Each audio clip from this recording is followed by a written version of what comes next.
Hi, welcome to PSR studies. ఈరోజు ఆంధ్రప్రదేశ్లో school విద్యార్థులకు దసరా హాలిడేస్ ఎన్ని రోజులు ఇస్తున్నారు, ఎప్పటి నుండి ఎప్పటి వరకు పూర్తి వివరాలు తెలుసుకుందాం. వీడియో చూసిన వాళ్ళు తప్పకుండా వీడియో లైక్ చేయండి, ఛానల్ని సబ్స్క్రైబ్ చేసుకోండి. మనకొచ్చేసి ఆంధ్రప్రదేశ్లో స్కూల్ విద్యార్థులకైతే అక్టోబర్ 3 నుంచి దసరా హాలిడేస్ అయితే స్టార్ట్ అవుతున్నాయి.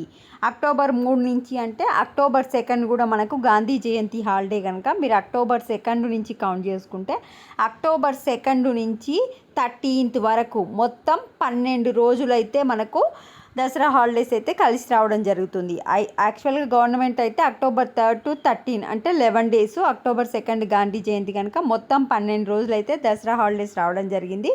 అక్టోబర్ 14th వచ్చేసి మండే వచ్చేసి రీఓపెన్ చేస్తారు. ఇక చూడండి, ఇంపార్టెంట్ హాలిడేస్ దసరా హాలిడేస్ వచ్చేసి అక్టోబర్ 3 నుంచి 13th వరకు.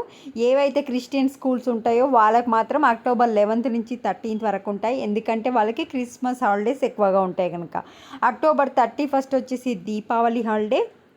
క్రిస్మస్ హాలిడేస్ వచ్చేసి డిసెంబర్ 20 నుంచి 29th వరకేమో క్రిస్టియన్ స్కూల్స్ వాళ్ళకి, ఓన్లీ డిసెంబర్ 25th వాళ్ళకేమో నార్మల్ స్కూల్ వాళ్ళకి. సంక్రాంతి హాలిడేస్ జనవరి 10 నుంచి 19th వరకు. వీడియోని లైక్ చేయండి, ఛానల్ని సబ్స్క్రైబ్ చేసుకోండి. సో అక్టోబర్ 2 నుంచి 13th వరకు హాలిడేస్, 14th రీఓపెన్.